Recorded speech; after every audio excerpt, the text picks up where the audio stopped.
Então, bom dia para todo mundo.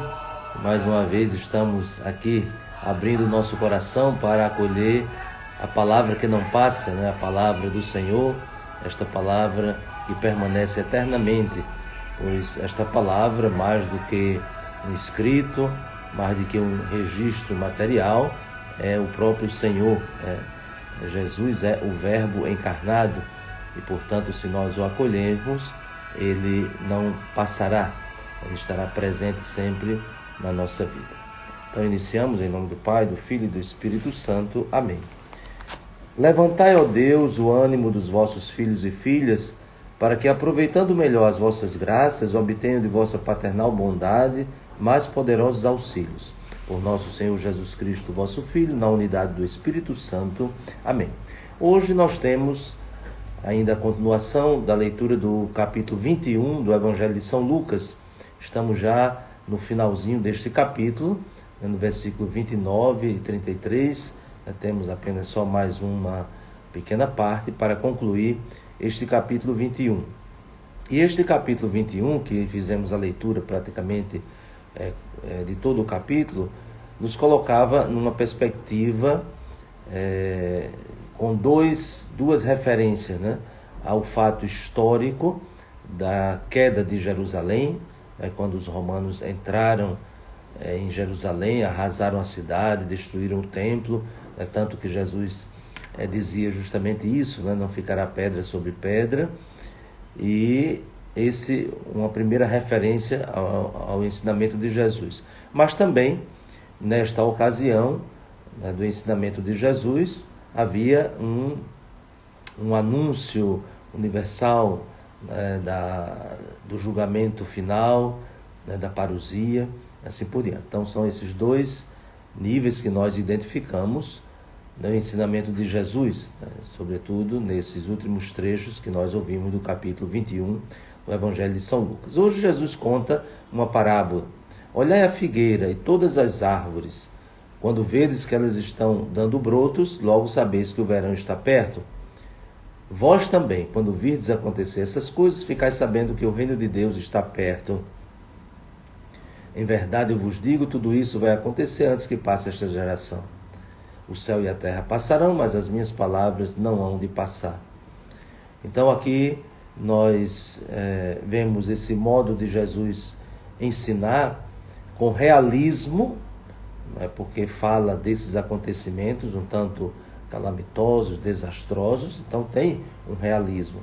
Mas o realismo de Jesus não é fechado, não é simplesmente uma constatação, né, de que há coisas ruins e negativas, mas esse realismo de Jesus, ele abre o horizonte, né, e este horizonte se abre justamente na esperança. E, portanto, Jesus está muito bem sintonizado com a profecia do Antigo Testamento, quando os profetas anunciavam, situações, consequências negativas até de decisões, de opções do povo, dos governantes, e, consequentemente, vinha aquilo que muitas vezes se interpretava como castigo, não por uma ação arbitrária de Deus, que quer castigar por castigar, mas um castigo pedagógico como consequência das atitudes, né, de tudo aquilo que provocava. Então, os profetas não ficavam só nisso, mas os profetas anunciavam, através do convite da conversão, também anunciavam um novo tempo.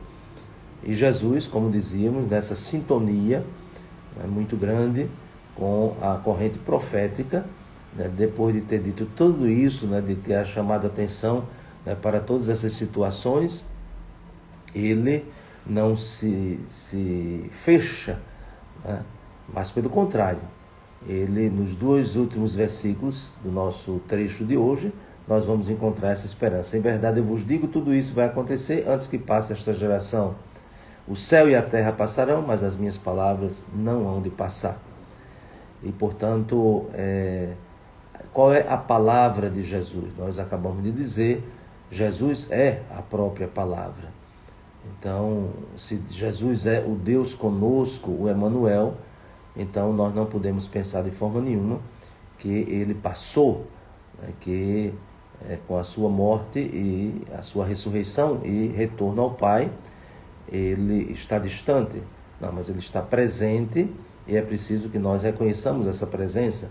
Quando Jesus fala dessa figueira, né? Faz essa comparação da figueira que quando está dando os brotos, né? As pessoas sabem interpretar, né, que o verão está chegando, né, a partir da experiência.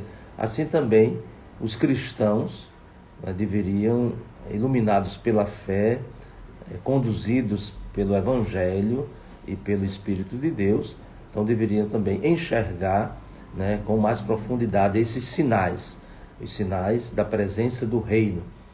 Então, mesmo que atravessando por obstáculos, por dificuldades, por sofrimento, por perseguição, né, que isso está se tornando cada vez mais comum entre nós, né, muitas perseguições aos cristãos em todos os lugares. Antes a gente pensava só, né, no Extremo Oriente, pensávamos só em alguns lugares, né, onde o ateísmo é imposto de forma muito cruel, mas até mesmo em outras situações, em outras circunstâncias, nós vemos essa perseguição, uma perseguição que se configura primeiro com a rejeição do Evangelho, depois com a difamação daqueles que aderem à fé cristã e com todas as manipulações ideológicas que nós temos hoje, que são promovidas, né, por muitos grupos.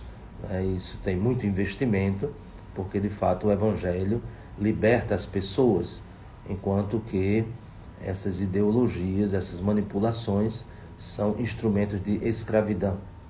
E por isso nós devemos renovar sempre essa certeza, que a palavra de Jesus não passa, porque é Ele mesmo presente no nosso meio, conosco, né? O Emmanuel, Deus está conosco.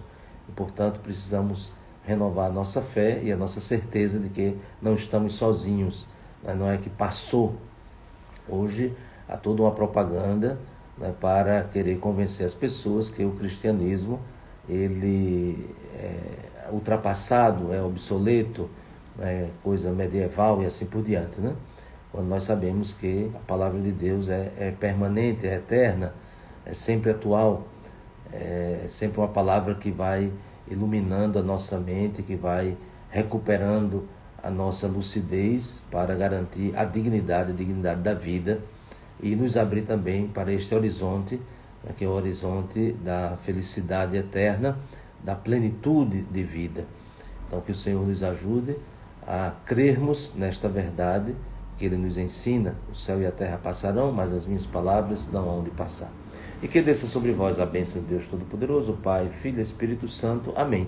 Um bom dia para todos e até amanhã, se Deus quiser.